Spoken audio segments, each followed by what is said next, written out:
Hi, I'm Kim. I'm Brad. We're 6260 Ohana, California, and today we're going to be talking about what are possible things you could do with that 125% future cruise credit. So this came about because I was on some Disney boards, and there was a woman who said that she was thinking about outright canceling because she wasn't sure what she'd do with, I think hers for 5 people came out to $1,800 to use in a room. So I started to think, well, what would we do with ours?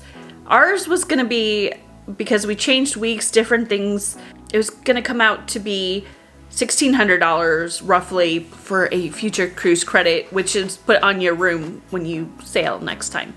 The other thing that we found out is because we had done a placeholder, that $200 that we had on this cruise got carried over. So we came across with $1,800 more future cruise credit.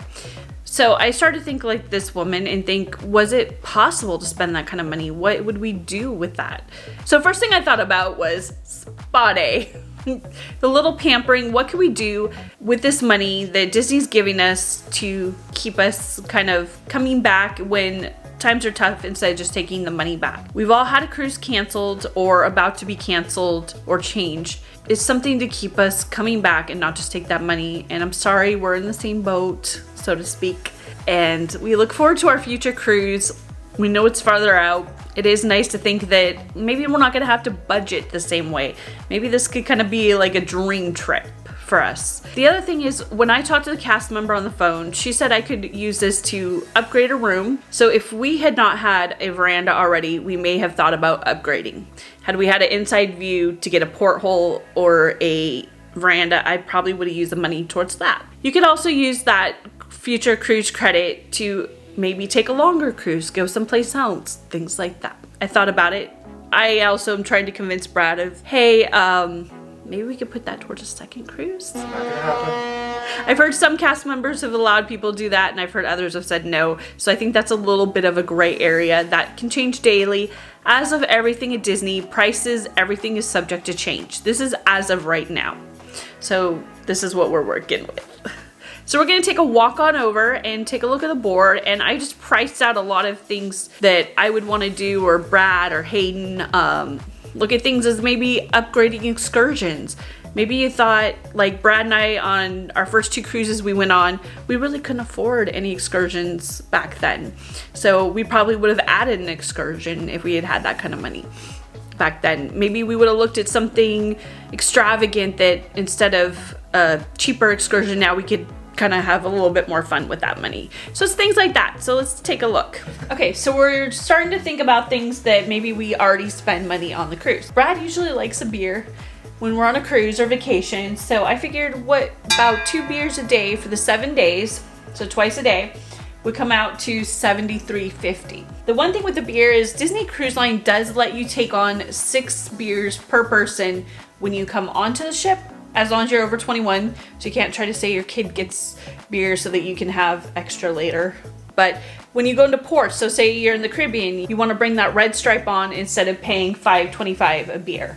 You can do that per port, and that would probably take you through maybe most of cruise if you did something like that. And maybe that $73.50 isn't something you'd want to spend your money on. But I just put a price out there just in case. I like margarita mojitos kind of thing. So that's a $5.75. If I did twice a day for the 7 days, it would come out to $80.50. Now, of course, the first thing I thought about when I thought about this future cruise credit was the massage. A 50-minute deep tissue massage is $159. Now, none of this is with the 15% gratuity, so you'd still have to add that. And then I thought, well, if you get a massage, what about a facial? So that's the one I chose, was about an age-defying collagen treatment, which would have been about $149. And then, you know, everybody likes to do a mani-pedi. A manicure would cost you $39. Now, I never do manicures because before I ever leave the salon, I tend to get dents, but I probably wouldn't do it, but I put it up there. The pedicure, if you decide to get it, with the Fire and Ice pedicure is $79. Never in my life would I probably have spent $79 on a pedicure, but if I had this money anyways, that might be a consideration. I usually go to a local salon and spend much less than that, but I like them. I would probably want to get a Spirit jersey in the gift shop. That's about $70, because I do love a nice Disney jersey. and a cruise line jersey. I've been a fan of them, if you can't tell. Apollo is $80 for 2 people. So if we want to do Apollo dinner, brunch, something like that, for Brad and I to go, it would be $80. For Remy, it goes anywhere from $60 to like a 5-course dessert tasting or a brunch, all the way up to $125 per person. So for dinner, it would cost $250. I don't know if I'm gonna go there. I'd probably do the 5-course dessert. That would be kind of our thing, or a brunch. Now, one of the things I've heard off and on is a popular thing that women dream about. Not always, but some do. Is the Disney's Tiffany necklace. I'll have Brad put in a picture here. It's $325. You can pre-order it and have it for the ship in there. It is beautiful. I'm not much of a jewelry person. I don't know if I'd spend that much money on it when I could have a spa day. But I've heard some women say, I'm going to Tiffany's and having a good time. So it is beautiful. It is a nice necklace. The DCL, the Disney Cruise Line photo book, is $139.95.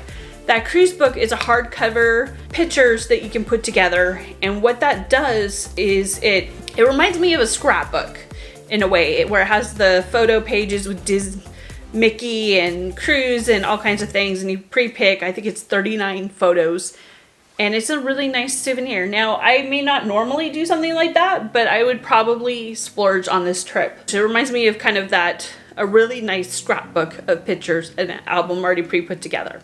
I'd probably do that. Then there is the Photo Pass USB, all the digital photocopies of your pictures during the cruise. And that's $295.95. Another thing that might be a popular thing is a Bibbidi Bobbidi Boo boutique.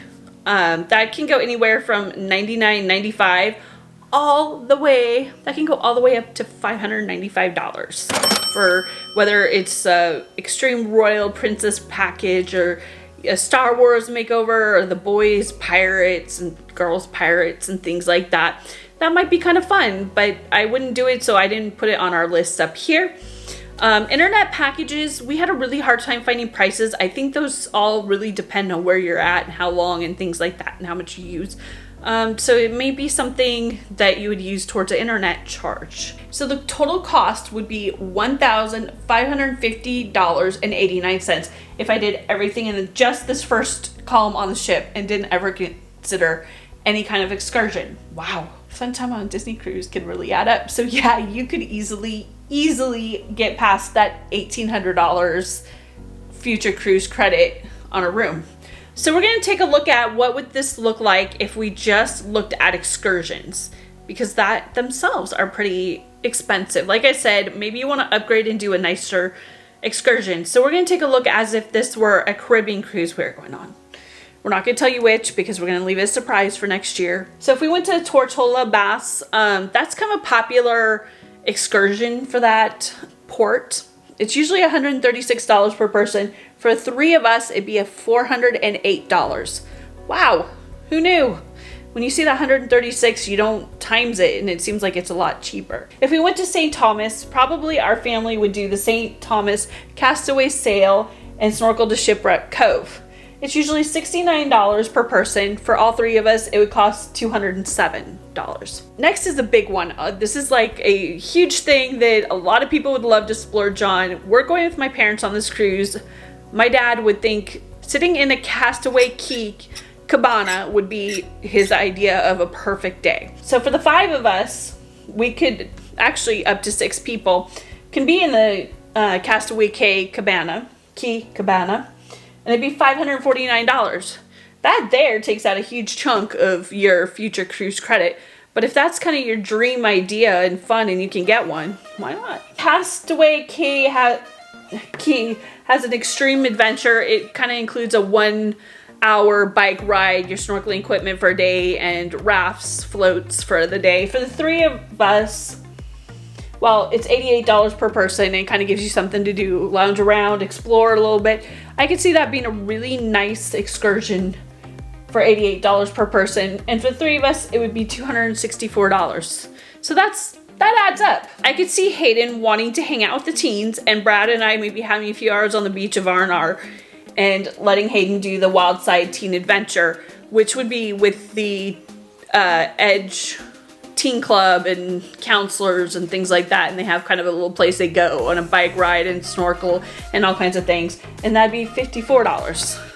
So that's kind of a nice way for parents and teens to let them hang out and then meet back together for lunch and then spend the afternoon together. Or I could see the three of us also just saying, hey, let's get snorkeling equipment. Disney does not allow you to bring your own equipment onto Castaway Cay. Of course, it's a moneymaker for them. We get it. It's $34 for the day. Not that bad. So you can use equipment all day. And for the three of us, it would be $102.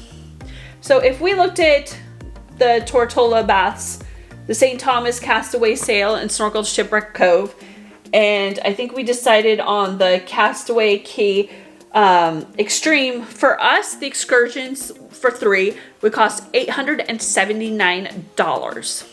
That is a massive amount of this future cruise credit. You could see how quickly that could go. So if you're saying, oh, the money that we're getting is a lot, when you start divvying it out, thinking up a dream things that you want to do and how you'd spend the money, it can go fast. I mean, both sides of the board would be a lot of money. So you see, you actually have tons of thoughts. So we kind of thought it's kind of fun to plan, and it's something to think about our future trip and be excited about. So hopefully you'll do the same. We'd love to have you like, subscribe, and follow along with our Ohana. And we'd love to know if you had future cruise credit, what you plan to do with it, or if you could have a dream trip, what would you include? Or if you haven't thought about it, did anything give you any ideas? Or was it kind of shocking when you kind of start adding everything up? Thank you for watching, and find your magic.